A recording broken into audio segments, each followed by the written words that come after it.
राजविद्या पुस्तक से आज हम हमारा 8th चैप्टर स्टार्ट करने जा रहे हैं। कृष्ण के ज्ञान सहित होने वाला कर्म। मतलब जो भी हम कर्म कर रहे हैं उसमें ये चीज मालूम हो अगर व्यक्ति को कि अगर हम वह कृष्ण से कनेक्ट करके करें तो उसका क्या लाभ हमें प्राप्त होगा। जैसे आज मैं इस पर विचार कर रही थी, कोई है व्यक्ति, तो उनकी मैरिज एनिवर्सरी आने वाली है। तो वो बहुत मतलब कुछ बड़ा सा फंक्शन करना चाहते हैं, तो उसकी तैयारी में लगे हैं। ये होटल बुक करना है, ये करना है, वो करना है, ये गेस्ट लिस्ट, डांस करने के लिए ये कौन क्या होता है वो कोरियोग्राफर जो डांस सिखाता है, पता नहीं क्या बोलते हैं उसको। वो हमें करना है ताकि हम डांस की प्रैक्टिस करें। और फोटोशूट के लिए फोटोग्राफर करना है, ये करना है, वो करना है। तो मैं यही सोच रही थी कि अगर ये इस बात को समझ रहे होते, वो जो लोग हैं इस बात को समझ रहे होते। अब आप सोचिए, जो ये जो भी डांस वगैरह सिखाते हैं वो कितना कितना चार्ज करते हैं। मैंने सुना था कि पता नहीं कितने, मतलब एक हफ्ता या कुछ, उसके 30,000 रुपए। और अब उन्हें कहे कि ये 30,000 रुपए आप भगवान की सेवा के लिए देंगे, तो वहां उनकी मति बिल्कुल नहीं जाएगी।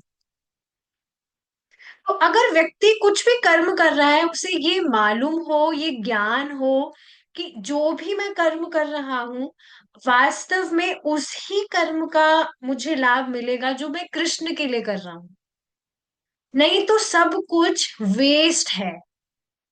तो एक तरह से जो भी वो बाकी अन्य चीजों में जो भी व्यक्ति पैसा वगैरह लगाता है या एनर्जी लगाता है, वो वास्तव में उसको फूंक रहा है। He is not investing. और ही माइट थिंक कि मैं एंजॉय करने के लिए कर रहा हूं, नहीं। तो आप देख रहे हैं कितना अंतर पड़ जाता है। अब अगर यही वे भक्त होते तो जो भी वो खर्चा कर रहे हैं, अगर उनकी बुद्धि होती तो अपनी, ठीक है, मैरिज एनिवर्सरी भी बनानी है तो उसको कृष्णा कॉन्शियस करें, भगवान की सेवा में दे, प्रसाद वितरण करे, बुक डिस्ट्रीब्यूशन करे। पर वहां पर उनकी मति नहीं जा सकती है। तो आप देख रहे हैं कितना ज्यादा इंपॉर्टेंट है ये ज्ञान होना कि जो भी हम कर्म कर रहे हैं, if we are not doing it in connection to Krishna, तो वो हम हमारा जो भी एनर्जी है, मनी है, वट एवर, वो वास्तव में फूक रहे हैं हम। तो बहुत इंटरेस्टिंग चैप्टर होने वाला है। अच्छा, इससे के पहले हम आज का डिस्कशन स्टार्ट करें। आज है Shri Nityanand Trayodashi, appearance day of lord Nityananda. तो आज हम थोड़ा भगवान नित्यानंद पर भी थोड़ा डिस्कशन कर लेते हैं, ज्यादा कुछ नहीं। आई वॉज रीडिंग चैतन्य चरितमृत, तो उसमें स्टार्टिंग में जो श्लोक है 1.8, 9, 10 और 11, उसमें बताया जा रहा है कि नित्यानंद प्रभु है कौन। तो बहुत ही सुंदर श्लोक है। इन चारों को हम डिस्कस करेंगे, ज्यादा कुछ टाइम लगेगा नहीं, बहुत इजी से है। तो इसको हम गाने का प्रयास करेंगे। मायातीते व्यापि वैकुण्ठलोके पूर्णेश्वरे श्रीचतुर्व्यूह मध्ये रूपं यस्योद्भाति सङ्कर्षणाख्यं तं श्रीनित्यानन्द रामं प्रपद्ये। तो देखिए है क्या। मायातीते व्यापी, माया के परे व्याप्त है। क्या व्याप्त है? वैकुंठ लोके, भगवान का वैकुंठ लोक। मतलब माया का प्रभाव वैकुंठ लोक में नहीं होता है। पूर्ण ऐश्वर्य, और जो षड ऐश्वर्य है उनसे पूर्ण, श्री चतुर्व्यूह मध्य, जो चतुर्व्यूह है उसमें, चतुर्व्यूह क्या है? वासुदेव, संकर्षण, प्रद्युम्न और अनिरुद्ध। तो उसमें श्री चतुर्व्यूह मध्य उसमें रूपम यस्योद्भाति संकर्षणाख्यम। तो जो नित्यानंद प्रभु हैं, जो कि बलराम जी हैं, वे चतुर्व्यूह में संकर्षण के रूप में जाने जाते हैं। संकर्षण आख्यम। ठीक है। तम श्री नित्यानंद रामम प्रपद्ये। मैं उन नित्यानंद राम को प्रणाम करता हूँ। तो ये श्रीला कृष्णदास कविराज गोस्वामी जी की प्रेयर्स हैं। स्टार्टिंग में इस तरह से वे प्रार्थना कर रहे हैं। ठीक है, आगे देखते हैं। तो ये बात आप समझ रहे हैं, नित्यानंद प्रभु बलराम जी ही है। तो यहां से पता लगा चतुर्व्यूह में जो संकर्षण है वे वही हैं। ठीक है। 1.9 आदि लीला। माया भरता जांड संघर्षयांगः शेते साक्षात्कारण बोधि मध्ये यस्यैकांशः श्रीपुमान् आदिदेवस् तं श्री नित्यानंद रामं प्रपद्ये। माया भरता जान। भरता का अर्थ होता है पति। तो जो माया के पति हैं, कौन है? नित्यानंद प्रभु की बात नहीं हो रही है अभी, देखिए समझिए। माया भरता जान, जो माया के पति हैं।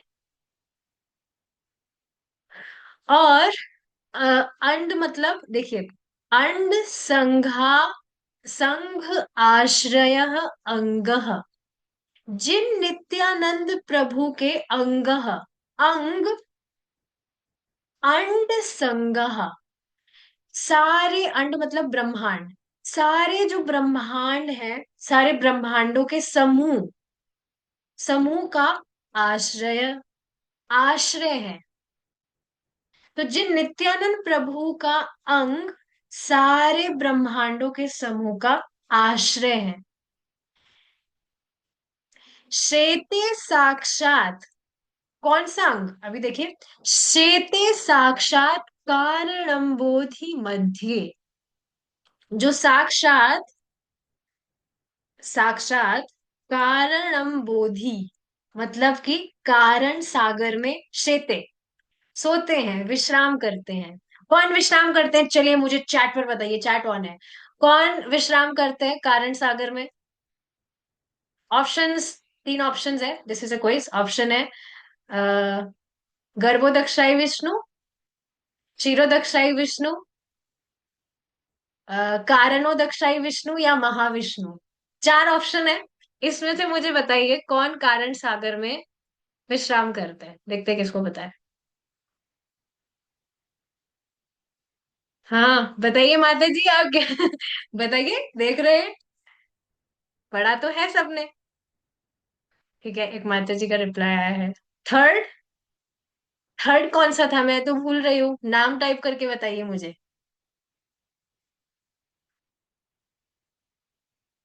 ये बहुत इंटेलिजेंस है भक्तों की। कारण सागर मतलब कारण और दक्षाई होंगे, कारण सागर है ना। तो हाँ, कारणों दक्षाई विष्णु है, जो कि महाविष्णु है। तो कारणों दक्षाई विष्णु और महाविष्णु एक ही है, नो डिफरेंस। तो हाँ, जो साक्षात कारण सागर में विश्राम करते हैं, यस्य कांशः,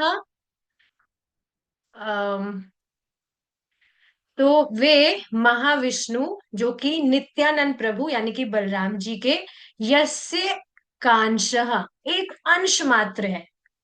श्री पुमान आदि देवस। श्री पुमान, श्री पुमान मतलब जो लक्ष्मी जी के पति हैं। कौन है लक्ष्मी जी के पति? नित्यानंद प्रभु की बात नहीं हो रही, वे महाविष्णु जो नित्यानंद प्रभु के एक अंश मात्र है, जो कि लक्ष्मी जी के पति हैं। तम श्री नित्यानंद रामम प्रपद्ये। मैं उन नित्यानंद राम को प्रणाम करता हूँ। इंटरेस्टिंग है। ठीक है, अब नेक्स्ट देखेंगे 1.10 आनिंदिला। यस्यांशांशः श्रीलगर्भोदशायि यन्नाभ्य अब्जं लोकसंगाथ नालम् लोकसृष्टुः सूतिकाधाम धातुस्तं श्रीनित्यानंद रामं प्रपद्ये। तो अब देखिए ये बहुत इंटरेस्टिंग है। यस्य अंश अंशः, जिनके अंश के भी अंश, श्रील गर्भोद गर्भोदशाई, मतलब आप देखेंगे नित्यानंद प्रभु जो कि बलराम जी हैं, उनके विस्तार है महाविष्णु, और महाविष्णु के विस्तार है गर्भोदक्षाई विष्णु। तो इस वजह से जिनके अंश के भी अंश है गर्भोदक्षाई विष्णु। यन्नाभ्य अब्जम लोक संघात नालम, और जिनकी यन नाभ्य, नाभि से उत्पन्न, अब्जम, अब्जम का अर्थ होता है कमल, तो जिनकी नाभि से उत्पन्न हुए कमल की नालम, नाल में लोक संगात, सारे लोक समूह इत्यादि हैं। समझ पा रहे? गर्भोदक्षाई विष्णु की बात हो रही है, जिनकी गर्भोदक्षाई विष्णु के विषय में बताया जा रहा है। गर्भोदक्षाई विष्णु के, ये क्विज होना चाहिए था पर अब यहाँ पर कोई बात नहीं, हमने डिस्कस कर दिया। गर्भोदक्षाई विष्णु की जो नाभि है, नाभि कमल से, नाभि कमल की जो नाल है, नाभि से उत्पन्न कमल की जो नाल है उसमें सारे लोक समूह इत्यादि हैं। लोक सृष्टु सूतिका, और जो लोक सृष्टु, लोक की सृष्टि करने वाले कौन है? ब्रह्मा जी। तो लोक सृष्टु, जो लोक की सृष्टि करने वाले ब्रह्मा जी हैं, सूतिका धाम, उनका ये जो कमल है, ये सूती का धाम हो गया। सूती का धाम का अर्थ होता है जहां पर बच्चे को जन्म दिया जाता है। कितना इंटरेस्टिंग है। तो वो जो कमल है वो ब्रह्मा जी का सूती का धाम हो गया, जहां पर उनका जन्म हुआ। तो सूती का ग्रह हुआ वो कमल। तो तम श्री नित्यानंद रामम प्रपद्ये, मैं उन नित्यानंद राम को प्रणाम करता हूँ। कितने इंटरेस्टिंग श्लोक है चैतन्य चरितामृत के। ठीक है, अब ये लास्ट है। यस्यांशांशांशः परमात्मखिलानम, नहीं, यस्यांशांशांशः परात्माखिलानां पोष्टा विष्णुर्भाति दुग्धाब्धिशायी श्रोणी भरताय कलासोऽप्यनन्तस् तं श्री नित्यानंद रामम प्रपद्ये। अब यहाँ पर एक क्विज ले लेते हैं। यहाँ पर एक वर्ड आया है दुग्धाब्धिशायी। दुग्धाब्धि का मतलब होता है दूध, मतलब शीर। तो ये बताइए क्षीर सागर में कौन विश्राम करते हैं?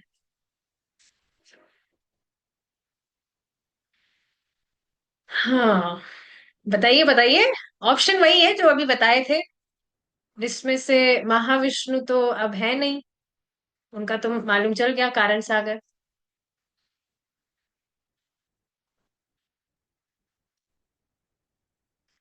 ठीक है, क्षीरोदक्षाई। ठीक है, सबको पता है। वेरी गुड वेरी गुड, सब बहुत इंटेलिजेंट है, वेरी नाइस। ठीक है, तो हाँ, क्षीरोदक्षाई विष्णु क्षीर सागर में शयन करते हैं। ठीक है, अब देखिए श्लोक देखते हैं। यस्य अंश अंश अंशः, जिनके अंश के भी अंश, देखिए समझिए, नित्यानंद प्रभु के विस्तार हुए, अंश हुए महाविष्णु, महाविष्णु के विस्तार हुए गर्भोदक्षाई विष्णु, और गर्भोदक्षाई विष्णु के विस्तार हुए क्षीरोदक्षाई विष्णु। तो अब यहाँ क्षीरोदक्षाई विष्णु की बात हो रही है। परमात्मा खिलानम, तो जो क्षीरोदक्षाई विष्णु वे सभी जीवों के परमात्मा है। पोष्टा बालक है। विष्णुर भांति दुग्धाब्दिशाई, और विष्णु के रूप में क्षीरोदक्षाई के रूप में वे क्षीर सागर में शयन करने वाले हैं। शौणी भरता यत कला सोप्यनंतस, और जो भरता यानी कि पृथ्वी को धारण किए हुए हैं। क्षीरोदक्षाई जो पृथ्वी को धारण करने वाले हैं, और जो परमात्मा के अंश हैं। नहीं, सॉरी सॉरी, क्षीरोदक्षाई की बात नहीं हो रही। जो पृथ्वी को धारण करने वाले हैं और जो परमात्मा के अंश हैं, कौन? अनंतस। अनंतस मतलब अनंत शेष। तो अनंत शेष भी बलराम जी हैं। नित्यानंद प्रभु। नित्यानंद प्रभु, हाँ। तो उन नित्यानंद प्रभु को, उन नित्यानंद राम को मैं प्रणाम करता हूँ, उनकी मैं शरण में। तो उम्मीद है समझ में आया होगा।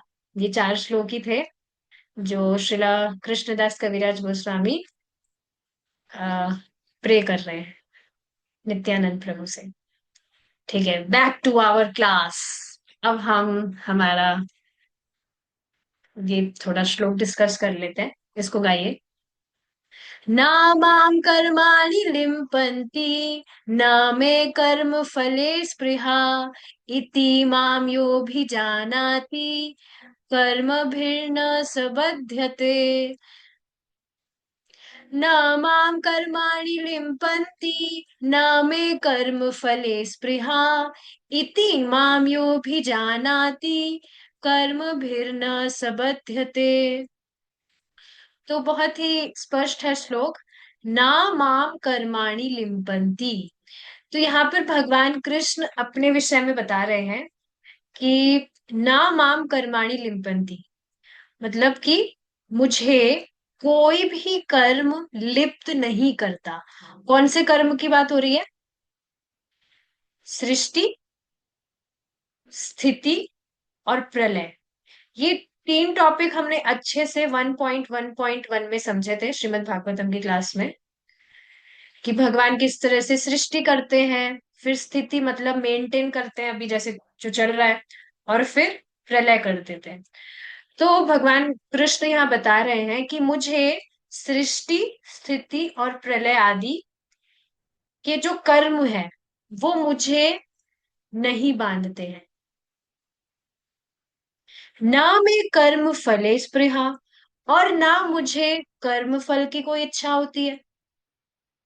इति माम यो भी जानाति कर्म भिर्न सबध्यते, और जो इस प्रकार से मुझे जानता है, इति माम, इस तरह से जो मुझे अभी जानाति, मुझे जानता है, कर्म भिर्न सबध्यते, तो वह खुद भी कर्म बंधन में नहीं फंसता है। इजी है। मुझ किसी कर्म का प्रभाव नहीं होता, ना ही मुझे कर्म फल की कामना है। मेरे संबंध में इस सत्य को जानने वाला भी सकाम कर्म फल में लिप्त नहीं होता। भगवत गीता 4.14। तो देखिए, निष्काम कर्म, निष्काम कर्म की स्थापना करने के लिए भगवान ने 4 वर्ण और 4 आश्रमों की सृष्टि की है, कि जो व्यक्ति है वो इस तरह से अपने जो भी धर्म है, कर्तव्य है, उसका पालन करते हुए निष्काम हुए। तो उसकी स्थापना करने के लिए भगवान ने इस तरह से 4 वर्ण और आश्रमों की सृष्टि की है। लेकिन भगवान स्वयं इन सब की सृष्टि करते हुए भी अव्यय है, इसमें लिप्त नहीं होते हैं। तो भगवान में वैषम्य का कोई दोष नहीं है। पर हमारा केस क्या है? क्या हमारा केस ऐसा है? हमें सृष्टि, स्थिति, प्रलय प्रभावित करती है कि नहीं? जैसे मेन बात ही करें, सृष्टि होती है तो जो जीव है उनको सूक्ष्म और स्थूल शरीर प्राप्त होता है, जिससे वह बंधन में पड़ता है खुद की उससे पहचान करके। जो भी सूक्ष्म और स्थूल शरीर प्राप्त है उसी से तो व्यक्ति पहचान करता रहता है, जिसके कारण वह बंधन में पड़ता है, क्योंकि फिर उसके अनुसार ही वो कार्य करता है। स्थिति की बात की जाए तो प्रेजेंट में चल रहा है, तो उसमें व्यक्ति कर्म करता है। और कैसे कर्म करता है? भोग, और उसी तरह के फिर फल भोगता रहता है।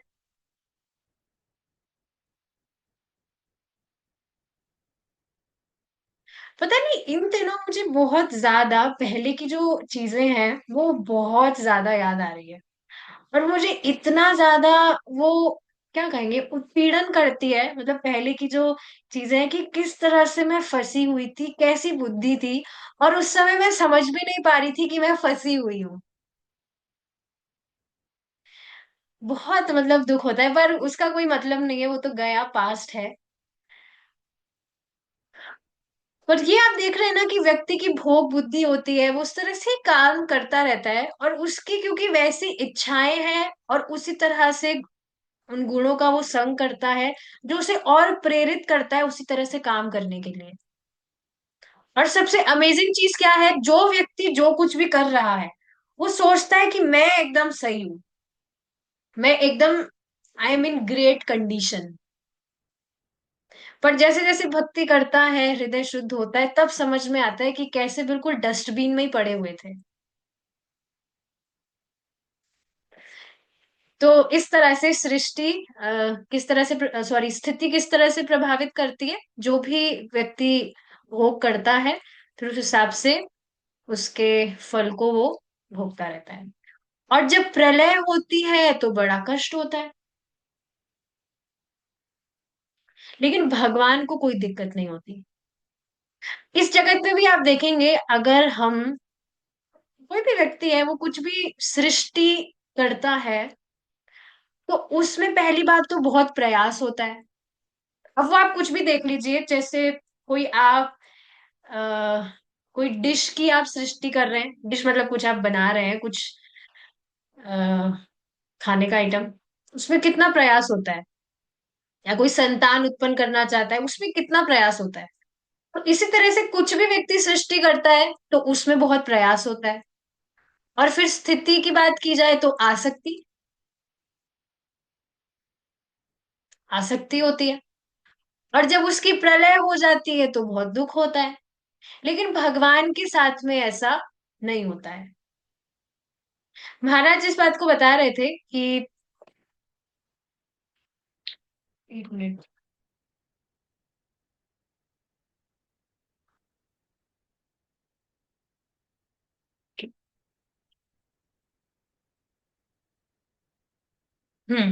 महाराज इस बात को बता रहे थे कि आप देखेंगे, इस जगत में कोई भी व्यक्ति मकान बनाता है, छोटे मोटे घर, और अगर बाद में आगे जाकर अगर वो कुछ भी टूट जाए, कुछ भी भूचाल वगैरह आ जाए, नेचुरल डिजास्टर वगैरह, भूकंप वगैरह, तो उसको कितना दुख होता है।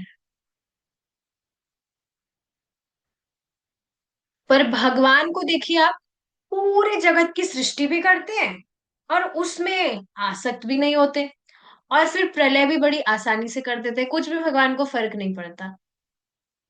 तो भगवान इन सब से प्रभावित नहीं होते, ये बात इस श्लोक में बताई जा रही है। सारा संसार कर्म से बद्ध है। हम सभी सूक्ष्म जीवियों अथवा कीटाणुओं से अस्तित्व के बारे में ज्ञात हैं।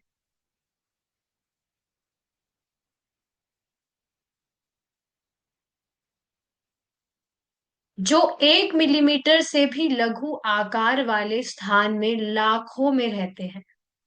ब्रह्म संहिता में कहा गया है कि इंद्र गोप कहलाने वाले सूक्ष्म जीव से लेकर स्वर्ग के राजा इंद्र तक सभी प्राणी कर्म तथा उसके फल से बंधे हैं। ये सेम टॉपिक आप देखेंगे, इसी से टच होता हुआ आज की गीता क्लास में भी आया था कि एक छोटा सा जीव, सूक्ष्म जीव से लेकर एक जो स्वर्ग के राजा इंद्र, ब्रह्मा जी आदि, वे सब ही गुणों से प्रभावित हैं। तो गुणों से प्रभावित होने के साथ साथ कर्म तथा उसके फल से बंधे हैं।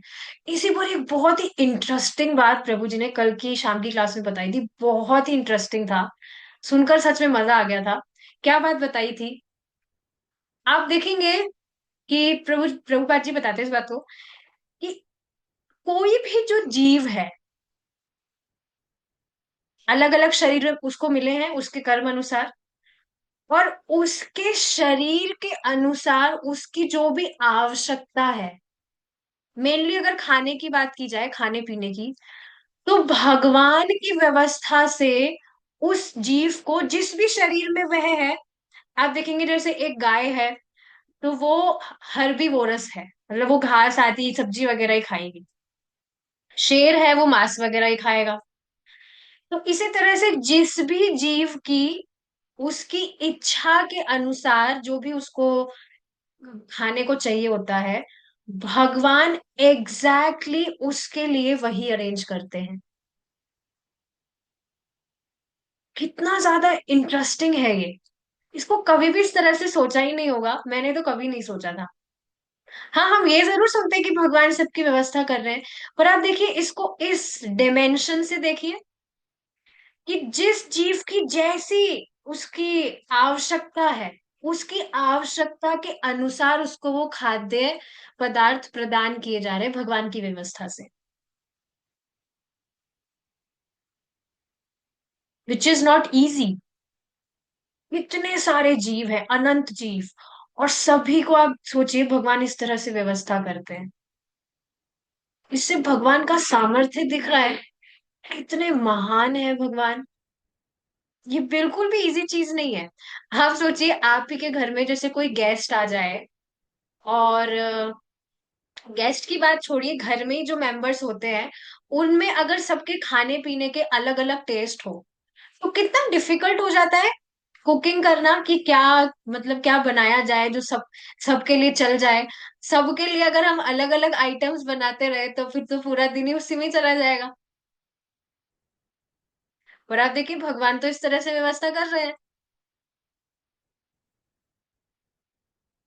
सी द मर्सी ऑफ कृष्णा। ऐसे जीव जो भगवान, मतलब भगवान से उनको कुछ मतलब ही नहीं है, उनके लिए भी भगवान एग्जैक्ट उनकी आवश्यकता के अनुसार उनके लिए व्यवस्था करते हैं। आप खुद ही देखिए ना, आपका जो टेस्ट है, जैसे किसी को फ्रूट्स पसंद होते हैं, किसी को कैसा भी, जो भी आपका अलग अलग टेस्ट है, उसके हिसाब से आपके पास में इंग्रेडिएंट्स होती है, जिसके हिसाब से आप जो भी है वो बना बनू के आप खाते हैं आपके टेस्ट के अनुसार। So see the mercy of Krishna. ठीक है, तो ये पॉइंट था जो शेयर करना था, आगे देखते हैं। हमें अपने, तो ये बात समझ आ रही है कि छोटा एक सूक्ष्म जीव से लेकर जो स्वर्ग के राजा इंद्र है, ब्रह्मा जी है, सब ही कर्म तथा उसके फल से बनते हैं। हमें अपने कर्मों के फलों को भोगना पड़ता है, चाहे ये अच्छे हो या बुरे। अब इसी पर एक माता जी का कल क्वेश्चन था, ये अपीरियंस डे क्या होता है? मैंने वो डाला था पोस्ट कि आज भगवान नित्यानंद प्रभु का आविर्भाव दिवस है, appearance day of lord Nityanand Prabhu. तो फिर वो पूछ रहे थे अपीयरेंस डे का मतलब क्या होता है। तो मैं उनको यही बात बता रही थी कि अपीयरेंस का मतलब कि भगवान और भगवान के जो भी शुद्ध भक्त हैं, पूर्व आचार्य गण जो भी हुए हैं, वह वे इस जगत में अवतरित होते हैं, अपीयर होते हैं। उनका बर्थ नहीं होता है, वे अपनी इच्छा के अनुसार अपीयर होते हैं, यहाँ पर अवतरित होते हैं। लेकिन हमारा जो जन्म है वो हमारी इच्छा के अनुसार नहीं होता है। वास्तव में जो भी कर्म हमने किए हैं उसके अकॉर्डिंग हमें पर्टिकुलर एक देह में फेंक दिया जाता है। वी आर हेल्पलेस, हम चाहकर भी कुछ नहीं कर सकते। हमने जो भी हमारे पिछले जीवन में कर्म किए थे उसके अकॉर्डिंग हमें आज वैसा देह मिला है। या पहले और भी अनादिकाल से जैसे भी कर्म करता है उसके अकॉर्डिंग अलग अलग स्पीशीज हमें प्राप्त हुई है, योनिया। तो हमें अपने कर्मों के फल को भोगना पड़ता है, वी आर हेल्पलेस, चॉइस नहीं है, चाहे ये अच्छे हो या बुरे। जब तक हमें इन कर्मों के फलों को भोगना पड़ता है तब तक हम इन भौतिक शरीरों से बंधे रहते हैं। प्रकृति की व्यवस्था द्वारा जीवात्मा को यह शरीर कष्ट सहने या सुख भोगने के लिए दिया गया है। भिन्न भिन्न कार्यों के लिए भिन्न भिन्न प्रकार के शरीर प्राप्त होते हैं, बिल्कुल स्पष्ट है। बाघ का शरीर मारने तथा कच्चा मांस खाने के लिए बना होता है। इसी तरह सुअर का शरीर इस प्रकार बनाया गया है कि वे मल खा सके, और मनुष्य के दांत इस प्रकार बनाए गए हैं कि वह शाक तथा फल खाएं। ये सारे शरीर जीव द्वारा पूर्व जन्म में किए गए कर्म के आधार पर प्राप्त होते हैं, बिल्कुल स्पष्ट है। हमारा भावी शरीर हमारे द्वारा इस जीवन में किए जा रहे कर्मों के अनुसार बनेगा। मतलब अभी इस जैसे पिछले जन्म में हमने जो भी कर्म किए उसके अनुसार हमें ये देह प्राप्त हुआ, उसी तरह से इस जन्म में हम जो कर्म करेंगे उसके अनुसार हमें अगला देह प्राप्त होगा। तो अगर इस जन्म में व्यक्ति भगवान के लिए कर्म कर रहा है, भगवान की संतुष्टि के लिए कार्य कर रहा है, तो उसे कैसा देह मिलेगा?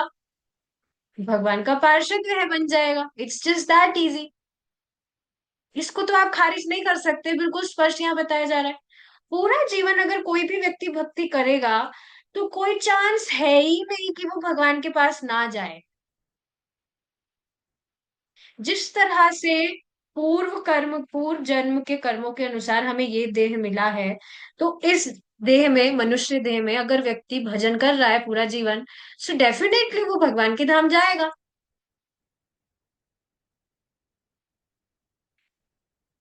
किंतु उपयुक्त श्लोक में श्री कृष्ण कहते हैं कि जो व्यक्ति उनके कार्यकलापों की दिव्य प्रकृति को जानता है, मतलब कि भगवान सृष्टि भी करते हैं, प्रलय भी करते हैं, लेकिन भगवान इन सबसे लिप्त नहीं होते हैं, आसक्त वगैरह कुछ नहीं होते, भगवान को ये सारी चीजें प्रभावित नहीं करती है, भगवान इन सभी चीजों से परे हैं। यस। तो जो व्यक्ति इस चीज को जानता है वह कर्मों के फलों से मुक्त हो जाता है। ये बात आप समझ रहे हैं? फलों से, कर्मों के फलों से कैसे मुक्त हो जाता है? जब वह समझेगा कि भाई भगवान कृष्ण कितने महान हैं,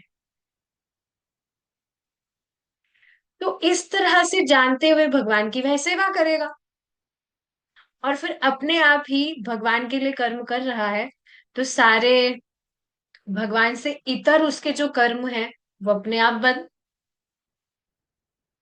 और वो सबसे मुक्त भी हो जाएगा। तो ये बात आप समझ रहे हैं? जैसे ही व्यक्ति भक्ति करना स्टार्ट करता है, तो ठीक है, इस जन्म में भी हमने भगवान से इतर तो काफी कर्म किए ही थे जब पता ही नहीं था कि भक्ति करनी भी होती है क्या। तो उन सभी कर्मों से भी, कर्मों के फलों से भी वह मुक्त हो गया है, हो जाता है। क्या इस बात को समझ रहे हैं आप? भक्ति में आने से पहले जो भी कर्म किए थे, Krishna has already forgiven you for all those things. भगवान ने ऑलरेडी ही उन सभी कर्मों के फलों से मुक्त कर दिया है, कर देते हैं, भगवान खुद बता रहे हैं यहाँ पे। हमारे कर्म ऐसे होने चाहिए जिससे कि हम पुनः इस भौतिक संसार में ना उलझे। यह तभी संभव है जब हम कृष्ण के विषय में अध्ययन करके उनके कार्यकलापों की दिव्य प्रकृति को समझते हुए और इस भौतिक जगत में तथा आध्यात्मिक जगत में वे कैसा आचरण करते हैं ऐसा जानते हुए कृष्ण भावना में बने। तो इसके विषय में, मतलब भगवान के वैकुंठ धाम के विषय में, आज की शाम की श्रीमद् भागवतम की क्लास में बताया जाएगा। आप जरूर आइएगा, जिनके लिए भी पॉसिबल है। बहुत इंटरेस्टिंग होने वाला है। ठीक है, आज का हम जो डिस्कशन है, we will stop it here and we will meet tomorrow if Krishna is willing. Hare Krishna. जय श्रीला प्रभुपाद।